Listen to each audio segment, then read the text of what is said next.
this one time. All right. Is that right? Yeah. Here we go. Véngalo!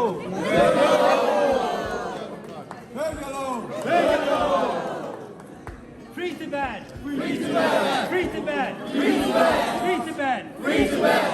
Thank you. All right.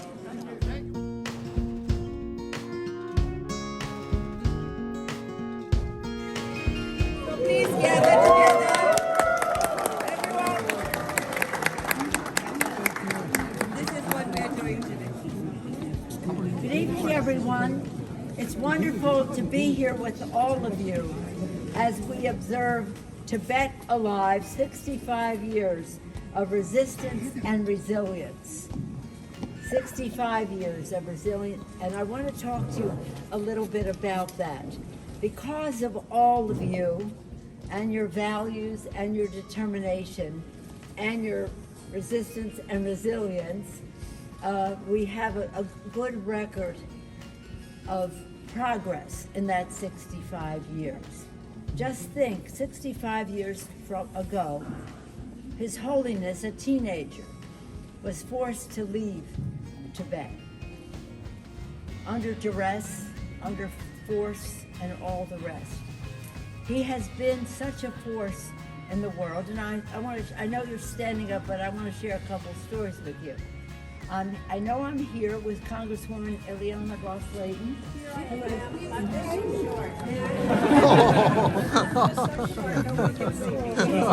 She has been a real force as the chair of the Foreign Affairs Committee in the House, a friend to Tibet. And Chris Smith following his lead there as well. And Frank Wolf when he was here. And we'll also be joined by Jim McGovern, who may be part of the series in there. I mentioned Jim because as chair of the many things, the Rules Committee, but also chair of the Tom Lantos Commission on Human Rights, and that he was our spiritual leader on our trip to Tibet. How we got to go there, I've been trying to go to Tibet for decades, and President Xi came to the capital. And there were just about 8 of us who met with him, the leadership in the capital. And Dianne Feinstein and I, she loved Tibet, as you know, she and her husband, and we talked to him about Tibet and how concerned we were about the assault on the faith, on the language, on the culture, on the children not being able to be raised in the culture, the Tibetan culture. And the fact that we wanted His Holiness to meet with the Chinese leadership.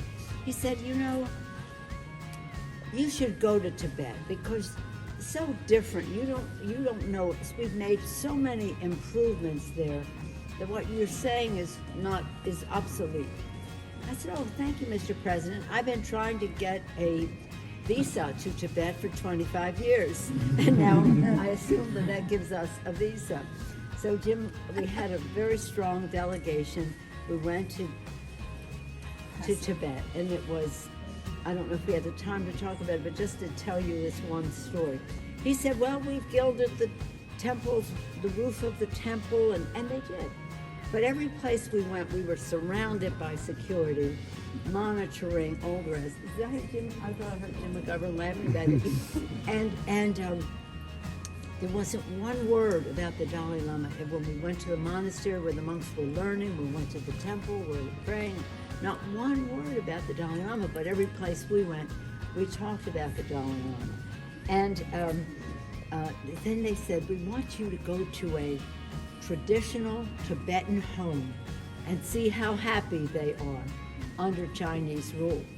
So we go to the Tibetan home, respectful, and you go in, and do you have this in your living room? In the living room is a picture as big as this of President Xi. What? What's that doing there? This big is a picture of President Xi. We thought, oh right, this is a typical Tibetan home. And we talk to them, and they tell us about their grandchildren who were in school, or else we would meet them, and this or that. And their daughter who would be home soon, their mother of these children. So the mother comes home, and we say, oh, we've seen the pictures of the children. Your children are so adorable. She said, what are you talking about? I don't have any children. So by the time we get to Beijing, Mr. McGovern says to the president, yes, we visited your Potemkin village of Tibet. But in any event, it's to go to Dharamsala and see His Holiness there and see the children have to be raised there so that they can be raised in the culture of it all. And I'll just tell you one more story. This is not flattering to me, but it's who His Holiness is. So we planned this trip like in November for March. But you know, it's going to be bipartisan, Sensenbrenner, all the, bipartisan, big delegation. Tom Lantos was going to be part of it, then he passed away, of course. But anyway, we planned this big trip. And just, it was like we're going to leave in a few days, was the March 2008, just horrible assault on Tibet. And then we arrive a few days later, and they're like, oh, you just came because of the assault, the Chinese government. No, we had to plan these things months in advance. But anyway, we were there, and His Holiness says to me, you've been here before, but as the others tour, I insisted on seeing the children, but as they tour around, I want you to sit with me when I hear the people coming over the mountain. They were coming in from Tibet. And they were crying and they were kissing the hem and they were so sad, and this is what's happening, and they're doing this and they're doing that to the nuns and to the lamas and this and that. It's horrible. And they're crying and oh, it's so sad. We had an interpreter so I could understand what they were saying. It was awful, but His Holiness wanted me to hear that. So then we have lunch with the lamas. They have almost 200 young lamas there. And we all speak. Mr. Sensenbrenner, we had spoken out in the big crowd. And Mr. Sensenbrenner was fabulous. He was fabulous. Then we go in to have lunch. And we have our say. And then His Holiness introduces me. And I say, oh, we just saw, and if we do not speak out against human rights in China, we lose all moral authority to speak out against human rights anywhere. That's kind of my line anyway, but I said it that day.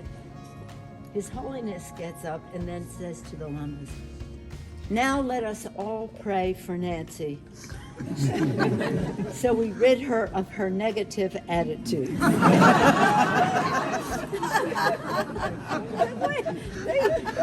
They just came over and told us what they were doing. But that's how beautiful he is. And he's always said, that whether the communist regime, this or that, we're always very positive in what we say. But I don't want to be holier than the Pope, but I was, okay, you'll be good cop, I'll be bad cop. But in any event, the beauty of this man, the beauty of his soul, why people are so attracted to him because of who he is, what he believes, and how he teaches us. So again, it's about Tibet, but it's also about the Dalai Lama. Mr. McGovern? Mr. McGovern, where? And Eddie. Oh, when the father is here. Oh, we have you. I promise. Someday, I do believe in my heart, I believe we shall overcome someday. Tibet will be free. Tibet will be free. Tibet will be free. Someday,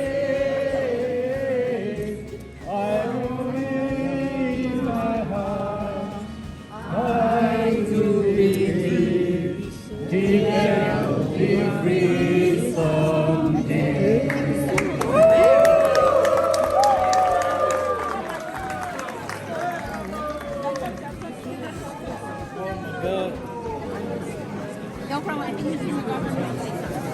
No, thank you. We passed legislation in the House, thanks to all of you. We need the United States Senate to pass it and not mess around with it so we get it to the President's desk. And we've introduced another bill regarding the Tibetans who have been arrested over the dam and Durham area, and we want to make sure that that gets passed. But let me thank you so much.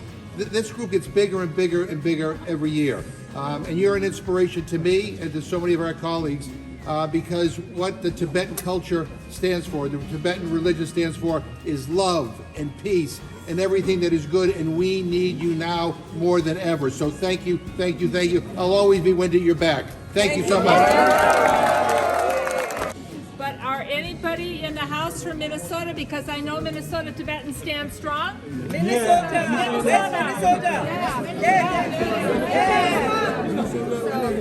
Minnesota group. We have a large group from Minnesota right here. Okay, so